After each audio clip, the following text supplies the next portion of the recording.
మీరేమంటారు? ఫ్రీ ప్రయాణం తొందరలో పెడతామంటూ వార్తలు వస్తున్నాయి, పెట్టాలంటారా? ప్రయాణం అనవసరం అయ్యా, జనాలు తనుసేస్తారు, అది అనవసరం. డబ్బులు ఇస్తే ఎవరు ఎక్కడ కావాలంటే అక్కడికి వెళ్తారు. ఫ్రీ పెట్టారనుకో దేశం మొత్తం తిరుగుతారు ఆడవాళ్ళు. అది అనవసరం. ఫ్రీ మాత్రం అనవసరం. ఏదైనా ఫ్రీ పెట్టాడంటే జనాలు నాశనం చేయడాకే. ఫ్రీ అనవసరం. కొంతమంది మాకు కావాలి, డబ్బులు లేకుండా ఎక్కడికైనా వెళ్ళొచ్చు అని అంటున్నారు. ఎక్కడికి వెళ్తారండి? అవసరం ఉంటే డబ్బులు పెట్టుకుని వెళ్తామండి, టికెట్ కొనుక్కొని. లేనప్పుడు ఎందుకు? ఇప్పుడు ఫ్రీ పెట్టడం వలన అనవసరమైన వాళ్ళు కూడా బస్సు ఎక్కుతారు, పాటలాడుకుంటారు, గొడవలు. ఎందుకు? ఆటో వాళ్ళు నోటి దగ్గర కూడిపోయినట్టేనా పాపం? ఆటో వాళ్ళు కష్టపడి బతుకుతున్నారా? వాళ్ళకే లేకుండా బాధ. ఫ్రీ బస్సులు అనవసరం అయ్యా. మళ్ళీ అందరూ ఏం చెప్తారో మనకేం తెలుసా? అది ఫ్రీ బస్సులు అయితే అనవసరం. కొంతమంది అంటున్నారు ఇట్లా ఫ్రీగా ఇస్తే టికెట్లు కొనుక్కునే పని లేదు, కొంచెం డబ్బులు ఆదా అవుతాయి అంటున్నారు.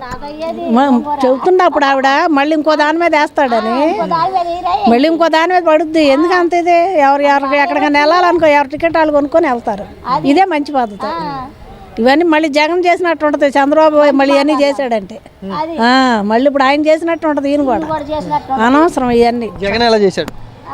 జగన్ అభివృద్ధి లేదుగా. ఇక మరి ఎంతో ఇచ్చాడు చేశాడు, మరి అభివృద్ధి లేదు అనేక. ఇప్పుడు కాలేజీ పిల్లలు వీళ్ళందరూ బాధపడుతున్నారు, నిరుద్యోగులు వీళ్ళందరూ మాకు ఉద్యోగాలు లేవు అయ్యో.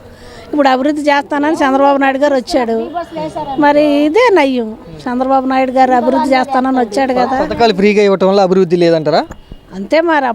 అప్పుడు అట్లా ఉంది పథకాలు. ఇప్పుడు కూడా చంద్రబాబు గారు రెండు చేస్తానంటున్నారు, పథకాలు ఎక్కువ ఇస్తానంటున్నారు, అభివృద్ధి చేస్తానంటున్నారు. చేయగలరా? చేస్తానంటున్నాడు, పథకాలు చేస్తాడయ్యా, చేస్తాడు. చంద్రబాబు నాయుడు గారు అన్నాడంటే చేస్తాడు మరి అన్నమాట. లేడీస్కి